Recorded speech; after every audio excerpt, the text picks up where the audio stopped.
Hello friends, welcome back to my channel. എല്ലാവരും സുഖമായിട്ടിരിക്കുന്നു. ഞാനിവിടെ സുഖമായിട്ടിരിക്കുന്നു. നമ്മുടെ ഓണത്തിൻ്റെ ദിവസങ്ങൾ അടുത്തുകൊണ്ടിരിക്കുകയാണ്. അതുകൊണ്ട് തന്നെ ഓരോ ദിവസം നമ്മൾ ഓരോ സീരീസ് പോലെ ഓരോ ഫുഡിൻ്റെയും ഓരോ പുതിയ പുതിയ റെസിപ്പീസൊക്കെയാണ് നമ്മൾ അപ്ലോഡ് ചെയ്യുന്നത്. നിങ്ങൾക്ക് വേണ്ടി മാത്രമായിട്ടാണ് ഉണ്ടാക്കുന്നത്. നമ്മുടെ വീഡിയോ എല്ലാവർക്കും ഇഷ്ടമാണെന്ന് പ്രതീക്ഷിക്കുന്നു. പുതുതായിട്ട് ആരെങ്കിലും നമ്മുടെ വീഡിയോ ചാനൽ കാണുന്നുണ്ടെങ്കിൽ എല്ലാവർക്കും സ്വാഗതം. അതുപോലെ തന്നെ വീഡിയോ നമ്മുടെ ചാനൽ ഇതുവരെ സബ്സ്ക്രൈബ് ചെയ്യാത്ത ആരെങ്കിലും ഉണ്ടെങ്കിൽ ഒന്ന് സപ്പോർട്ട് ചെയ്തേക്കണേ. നിങ്ങളുടെ എല്ലാവരുടെ സപ്പോർട്ടാണ് നമുക്ക് മുന്നോട്ട് പോകാൻ ഒരുപാട് ഇഷ്ടം തോന്നുന്നത്. എങ്കിൽ പിന്നെ നമുക്ക് റെസിപ്പിയിലേക്ക് പോയാലോ.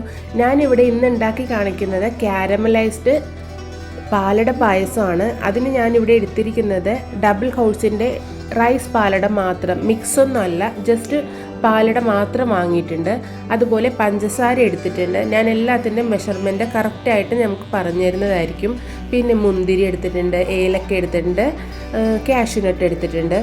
ഇതൊക്കെ കാഷ്യൂനട്ടും മുന്തിരിയൊക്കെ നമ്മുടെ ആവശ്യം അനുസരിച്ച് ഇടാം. അതുപോലെ ഞാൻ അമൂലിൻ്റെ മിഠായി മേറ്റ് കണ്ടൻസ് മിൽക്ക് എടുത്തിട്ടുണ്ട്, 6 kg എടുത്തിട്ടുണ്ട്. പിന്നെ പാലെടുത്തിട്ടുണ്ട്. മിൽമയുടെ പാലാണ് ഞാൻ എടുത്തിരിക്കുന്നത്. അപ്പോൾ നമുക്കെന്നാൽ വീഡിയോയിലേക്ക് പോയാലോ. ഞാൻ രാവിലെ 7 മണിയായപ്പോൾ തന്നെ പായസം ഉണ്ടാക്കാൻ വേണ്ടി അങ്ങോട്ട് തുടങ്ങി. ഫസ്റ്റ് നമുക്ക് അടയൊന്ന് വേവിച്ചെടുക്കണം. അതിനായിട്ട് ഒരു ഇഡ്ഡലി ചെമ്പിലേക്ക് ആവശ്യത്തിലധികം വെള്ളം ഒഴിച്ചിട്ട് നന്നായിട്ടൊന്ന് തിളപ്പിച്ചെടുക്കണം. അതിനുശേഷം നമ്മൾ ഫ്ലെയിം ഓഫാക്കിയതിന് ശേഷം മാത്രമാണ് അട ഇട്ട് കൊടുക്കുന്നത്. അട ഇട്ടിട്ട് കുക്ക് ചെയ്യേണ്ട, ജസ്റ്റ് ഓഫ് ചെയ്തതിന് ശേഷം അട ഇട്ട് കൊടുക്കുക. അത് കഴിഞ്ഞ് ജസ്റ്റ് ഒന്ന് എല്ലാ ഭാഗത്തും ഒന്ന് മിക്സ് ചെയ്തതിന് ശേഷം നമുക്ക് അടച്ച് വെച്ചിട്ട് ഒരു 20 മിനിറ്റ് അങ്ങോട്ട് വെയിറ്റ് ചെയ്യണം. അതിനുശേഷമാണ് നമ്മൾ അട തയ്യാറാക്കി എടുക്കുന്നത്.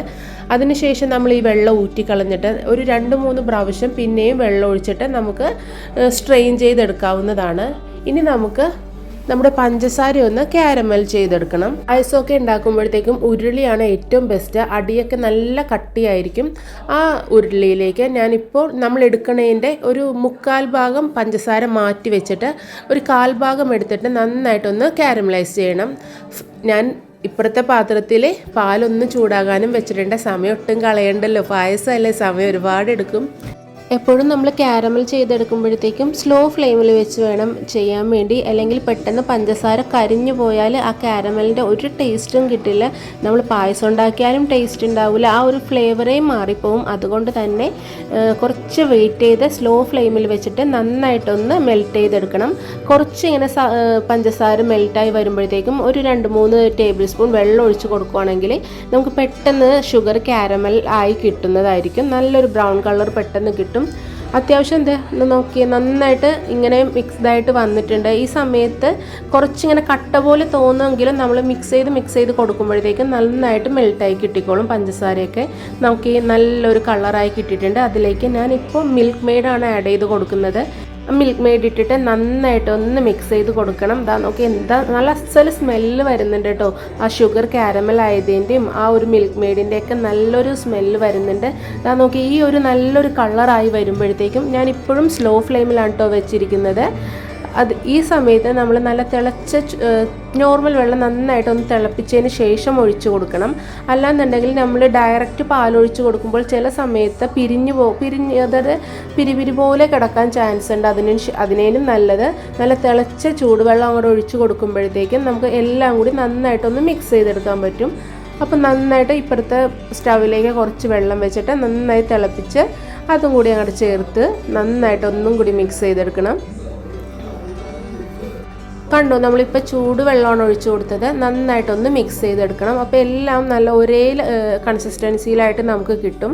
കൈയൊക്കെ പൊള്ളാതെയൊക്കെ നോക്കണം കേട്ടോ, കാരണം നല്ല കാരമലായിട്ടുള്ള ആ ഒരു കൺസിസ്റ്റൻസിയിലാണ് ഇരിക്കുന്നത്. അപ്പോൾ പെട്ടെന്ന് സ്റ്റിക്കി പോലെ നമ്മുടെ കയ്യിലേക്കൊക്കെ തെറിച്ച് വീണാൽ അസലായിട്ട് പൊള്ളും. അതുകൊണ്ട് എല്ലാവരും ശ്രദ്ധിക്കണം.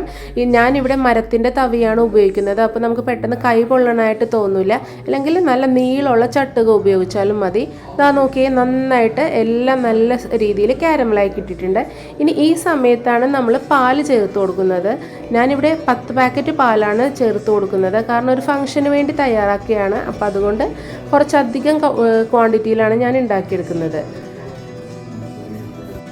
ഞാൻ പറഞ്ഞില്ലേ, ഉരുളി യൂസ് ചെയ്യുന്നത് കൊണ്ട് ഒട്ടും തന്നെ അടിയിൽ ഒട്ടും പിടിക്കത്തില്ല. കാരണം നല്ല ചുവട് കട്ടിയല്ലേ, അതുകൊണ്ടാണ്. അപ്പോൾ നന്നായിട്ട് നമുക്ക് ഈ പാലൊന്ന് ചേർത്ത് കൊടുക്കാം. അത്യാവശ്യം ഞാൻ നേരിയൊരു ചൂടിലാട്ടോ പാല് ചേർത്ത് കൊടുക്കുന്നത്. ഞാൻ അപ്പുറത്തെ സ്റ്റൗവിലേക്ക് വെച്ചിട്ട് ഒന്ന് പാല് ചൂടാകാൻ വെച്ചിരുന്നു. ഇനിയാണ് സമയം എടുക്കുന്നത്. നല്ല ക്ഷമയോടുകൂടി ഇരുന്ന് നന്നായിട്ടൊന്ന് ഇളക്കി നന്നായിട്ട് കുറുക്കിയെടുക്കണം. ഞാൻ രാവിലെ 7 മണിക്ക് തുടങ്ങിയിട്ട് കറക്റ്റ് 10 മണിയായി. 3 മണിക്കൂർ കൊണ്ടാണ് ഞാൻ ഈ പായസം തയ്യാറാക്കിയെടുത്തത്. സ്ലോ ഫ്ലെയിമിൽ വെച്ചിട്ട് നമ്മൾ നേരത്തെ പഞ്ചസാര മാറ്റി വെച്ചിട്ടുണ്ടായില്ലേ, ആ ബാക്കിയുള്ള പഞ്ചസാരയും കൂടി ഇട്ടിട്ട് നന്നായിട്ടൊന്ന് തിളപ്പിക്കുന്നുണ്ട്. നമ്മുടെ അട ഊറ്റി വെച്ചത് അതും കൂടി ചേർത്ത് അത്യാവശ്യം കട്ട പോലെ ഉണ്ടാകും. നമ്മൾ ഊറ്റി വെച്ചത് കൊണ്ട് അത് കുറച്ച് സമയമെടുത്ത് ഒന്ന് കട്ട കളഞ്ഞ് നന്നായിട്ട് മിക്സ് ചെയ്ത് കൊടുക്കണം. ഈ സമയത്ത് ഞാൻ കുറച്ച് ഏലക്ക ഒന്ന് പൊടിച്ചെടുക്കുന്നുണ്ട്. പെട്ടെന്ന് പൊടിച്ച് കിട്ടാൻ വേണ്ടി ഒരല്പം പഞ്ചസാരയും കൂടി ഇട്ടിട്ടാണ് നന്നായിട്ടൊന്ന് പൊടിച്ചെടുക്കുന്നുണ്ട്. നോക്കിയാൽ നല്ല സ്മെല്ലൊക്കെ വരുന്നുണ്ട്. നന്നായിട്ട് ഇളക്കി നല്ല കുറുക്കിയെടുക്കണം. അപ്പോൾ നമ്മുടെ ഓണം സ്പെഷ്യൽ കാരമലൈസ്ഡ് പാലട പായസം ഇവിടെ തയ്യാറായിക്കൊണ്ടിരിക്കുകയാണ്. നല്ല അടിപൊളി സ്മെല്ലൊക്കെ വരുന്നുണ്ട്. അപ്പോൾ എല്ലാവരും ഒന്ന് വീട്ടിൽ ഓണം നാളിലൊക്കെ ഉണ്ടാക്കി നോക്കണം. ക്വാണ്ടിറ്റി കുറച്ചാണെങ്കിൽ ഉണ്ടാക്കിയാൽ അസൽ ടേസ്റ്റാണ്. ഞാൻ എപ്പോഴും കഴിഞ്ഞ പ്രാവശ്യത്തെ ഓണത്തിന് ഇൻസ്റ്റൻ്റായിട്ടുള്ള പാലടയുടെ റെസിപ്പിയാണ് കാണിച്ചിരുന്നത്. ഈ പ്രാവശ്യം ഞാനിത് കാരമൽ ചെയ്താണ് ഉണ്ടാക്കിയത്. അപ്പോൾ അതും ഒരു വെറൈറ്റി ആയിരുന്നു. നല്ല ടേസ്റ്റാണ് പപ്പടവും പഴവും കൂട്ടിയൊക്കെ കഴിക്കാൻ വേണ്ടി. അപ്പോൾ ഈ സമയത്ത് നമുക്ക് ഏലക്കാപ്പൊടിയും കൂടി ചേർത്ത് കൊടുക്കുന്നുണ്ട്. അതും കൂടി ചേർത്ത് നന്നായിട്ടൊന്ന് മിക്സ് ചെയ്യുന്നുണ്ട്. ഏലക്ക ഇട്ടതിന് ശേഷം ഇനി നമ്മൾ വേവിക്കേണ്ട. ഈ ടൈമിൽ 1 ടേബിൾ സ്പൂൺ വാനിലയുടെ എസൻസ് ചേർത്ത് കൊടുക്കുന്നുണ്ട്. നിങ്ങളൊന്ന് ചേർക്കാത്തവരാണെങ്കിൽ ഒന്ന് ചേർത്ത് കഴിച്ച് നോക്കണം കേട്ടോ. സൂപ്പർ ടേസ്റ്റാണ്. അപ്പോൾ നല്ലൊരു സ്മെല്ലൊക്കെ വരുന്നുണ്ട്. അതായത് കാരമലായിട്ടുള്ള ആ ഒരു ഫ്ലേവറും അതുപോലെ ഈ ചെറിയ വാനിലയുടെ ഫ്ലേവറൊക്കെ വരുമ്പോഴത്തേക്കും നല്ലൊരു അസാധ്യ സ്മെല്ലാട്ടോ. നിങ്ങളൊന്ന് ട്രൈ ചെയ്ത് നോക്കണം എല്ലാവരും.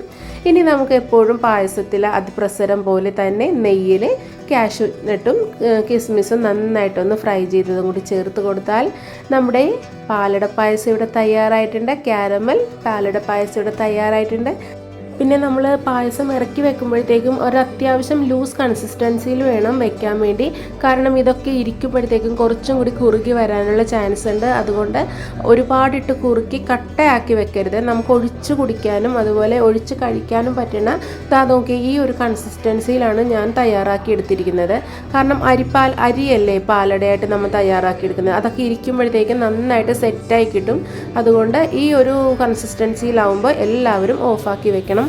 അപ്പോൾ നമുക്ക് ഉച്ചയ്ക്ക് കഴിക്കാൻ എടുക്കുമ്പോൾ നല്ല കറക്റ്റ് പാകമായിട്ട് കിട്ടും. അപ്പോൾ എല്ലാവർക്കും ഈ പാലട പായസത്തിൻ്റെ റെസിപ്പി ഇഷ്ടമായോ? അപ്പോൾ എല്ലാവരും ഈ ഓണനാളിലും ഈ ഓണം അടുത്തിരിക്കുന്ന ഓരോ ദിവസവും ഇടയ്ക്കൊക്കെ ഇതൊക്കെ ഒന്ന് റെസിപ്പീസൊക്കെ ട്രൈ ചെയ്ത് മക്കൾക്കൊക്കെ വെക്കേഷനല്ലേ എല്ലാവരും ഉണ്ടാക്കി എല്ലാവരും സന്തോഷമായിട്ടൊക്കെ ഇരിക്കണം. അപ്പോൾ നമുക്ക് അടുത്തൊരു വീഡിയോയിലൂടെ കാണുന്നത് വരെ thanks for watching. Love you all.